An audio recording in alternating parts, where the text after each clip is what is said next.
प्रेमय श्री श्री ठाकुर परमाराध्या जगत जननी श्री श्री बड़मा श्री श्री बड़दा परम पूज्यपाद श्री श्री आचार्य देव सभी आतुल चरण मोर कोटि कोटि प्रणाम।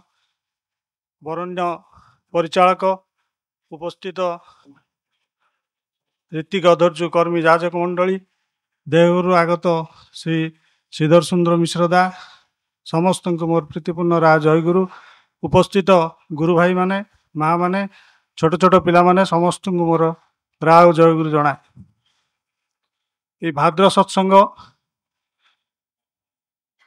परिकल्पना पूज्यपाद श्री श्री दादा करथिले।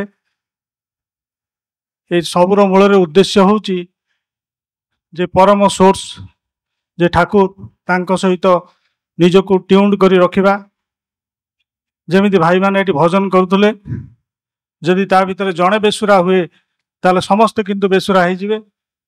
सेतिबाई ठाकुरंकर धारारे निजको ट्यून्ड करी रखा को हेले आचार्य देव जेतेबेले जो जो ट्यून सेट करती से ट्यून ने निजको सामिल करवाटा ही होची आम मानकर प्रधान कर्तव्य।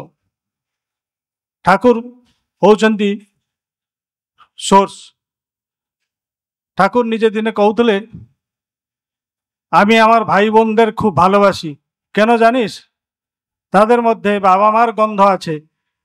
मु मो भाई भौणी माननकु भल पाए कारण जानिचु ता भितर मो बाप मांकर गंध अच्छी।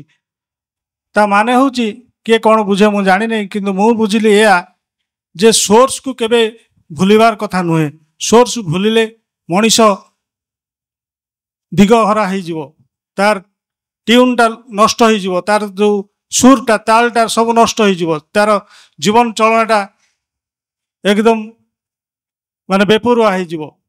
सेतिपाई परम दयालकर यही सुर रे ताल रे निजको रखिया पाई आमे प्रतिनियत चेष्टित होती से आचार्य देवंकर प्रेरणा रे आचार्य देव पूज्यपाद दादा यही भाद्र सत्संग परिकल्पना करथिले एवं समस्त को सही देई नहीं करी निजर भाव विनिमय करी ठाकुर को बसई परस्पर प्रति जो भावर आदान प्रदान भीतर देई जे ठाकुर को बुझिबा ठाकुर को जानिबा ठाकुर को उपभोग करिबा पाई सेटा करथिले।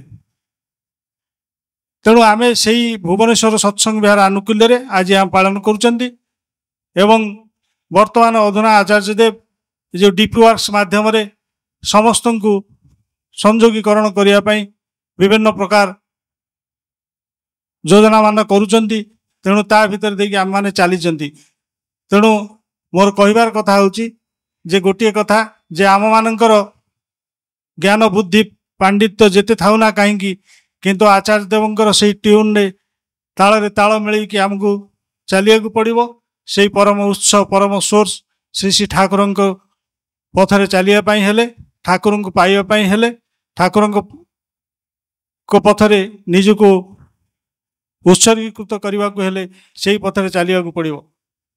तेणु परिशेष मु समस्तंकर मंगल कामना करी रहूची।